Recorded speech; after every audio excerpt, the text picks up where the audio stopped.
What's up guys, welcome back to the channel, hope you're all doing well. If you're new to the channel, don't forget to like, share and subscribe, it does help the channel out.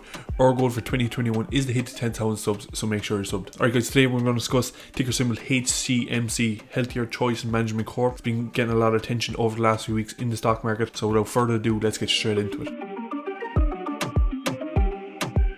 So what is HCMC guys? HCMC is a US based company that specializes in providing consumers with healthier alternatives to everyday lifestyle choices. Now this company is broken into 3 different subsidiaries. Now subsidiary number 1 is Healthier Choice Markets. Now Healthier Choice Markets offers local organic fresh produce in 4 different stores based in Florida. Now these stores go under the names of Asda Natural Markets and Paradise Health and Nutrition. So subsidiary number 2 would be the vape stores they own. So they have 8 fully owned vape stores that are located in and around the southeast of the United States. Now they're mainly based in the state of Florida, just like the first subsidiary, but they have one outside in Nashville, Tennessee. So some of the names the vape store goes under is the Vape Store, Vapor Max, Vulcan Vape and the Grab Bag. So the third subsidiary will be the Intellectual Property Holdings. This basically holds all the patents to their products. Now some of the products would include the brand heating devices, mouthpieces and related vape hardware. Now this subsidiary is probably one of the most important subsidiaries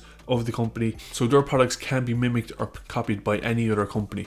This in turn gives value to the company itself and the patent. Now we all probably know by now the ongoing lawsuit against Philip Morris International and the patent infringement with their IQOS vape product. Now just today both parties have agreed to push back the response date. Now Philip Morris International was expected to respond by the 25th of March, but now has been pushed back to April 16th. I don't want to focus too much attention on this lawsuit, you probably heard all of it by now, but I want to open your eyes a little bit more, thinking outside the box with HCMC. So why do I see HCM possibly moving in the right direction? So first I want to break down the fundamental analysis and then we'll head over to the technical analysis. So we start off by looking at the company's financials first. We'll check out the total revenue first, the total quarterly revenue.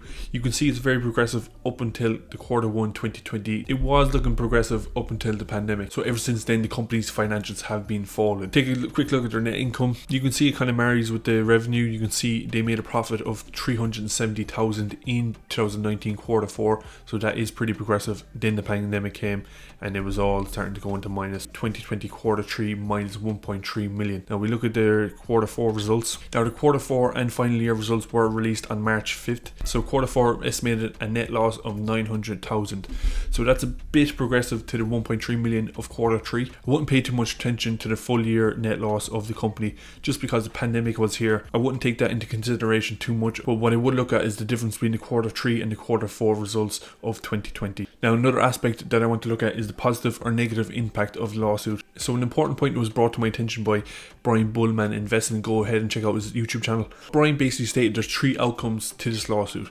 Outcome 1, HCMC winning the lawsuit, which would be positive.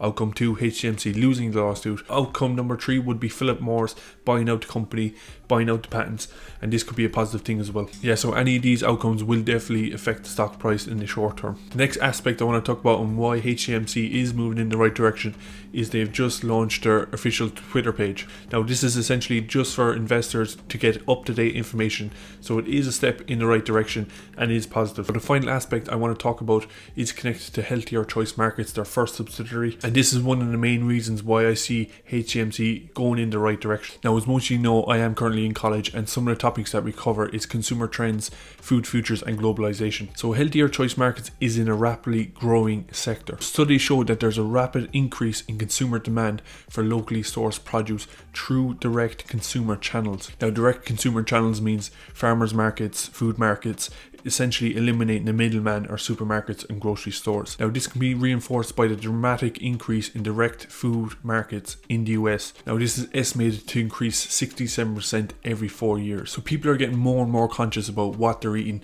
where it's come from and how it's produced in relation to genetically modified products and things like this. So people are now moving towards buying local, supporting local, buying organic and fresh produce. Hence the reason why HCMC's slogan is local, organic and fresh. HCMC can now capitalize off this consumer trend. They have recognized this as a future emerging market and are now putting their foot in the door. This is not a coincidence by HCMC to go for healthier choices, healthy alternatives, healthy food. They didn't just say let's go with healthy food, they did the research. Even looking at their stores here, you can see they're laid out like a farmer's market essentially. By doing this, they're tapping into the complex buying behaviors of consumers and their decision making. Yeah, so definitely this aspect of the company is a major factor for the future of HCMC. This aspect alone is not going to help HCMC. The lawsuit has to come to play and the financials have to be ironed out. So we'll take a quick look at the technicals now. So HCMC started to gain a lot of interest, a lot of volume with the news of the lawsuit back in December. Now this drove the price up to a high of 0.0065 before falling back down to a 3-week descending triangle. It hit a bottom of 0.009 and then broke away from the descending triangle, breaking the 50 MA line and then forming a wedge. Now unfortunately it didn't break the resistance line of the wedge, but it started trading sideways, which is a good sign. Now we'll take a quick look at the Bollinger Bands here now. The Bollinger Bands indicates a possible breakout in the market. So as you can see, the Bollinger Band is starting to squeeze in the last few days, so that is something to look out to. The main thing I like about this trend is it broke out of the descending triangle and is going trading sideways, so that is good. Now guys, this is a very volatile and speculative play, so lots of risk, lots of reward, but one major factor affecting this company is the amount of shares outstanding in this company. I am hearing a lot of bullshit about HCMC going to the moon on all these fucking YouTube videos, but at the end of the day, if you look at the amount of shares outstanding of this company, it is absolutely ridiculous. The company has 85 billion shares outstanding, so don't be too fooled by the volume, as the amount of shares outstanding is 85 billion and the stock price is less than 1 cent. So yeah guys, I would love to see this company doing a share buyback or something like this. Yes guys, so that's it for today's video. Let me know in the comments below what you think about HCMC. Do you think it's going to go to the moon? Do you think it's going to collapse? Let me know in the comments below. Also guys, I just launched my Patreon covering daily stock watches, weekly stock watches, so if that's something that interests you, go ahead and check the link in the description. So guys, thanks for watching the video, hope you enjoyed it and see you in the next one.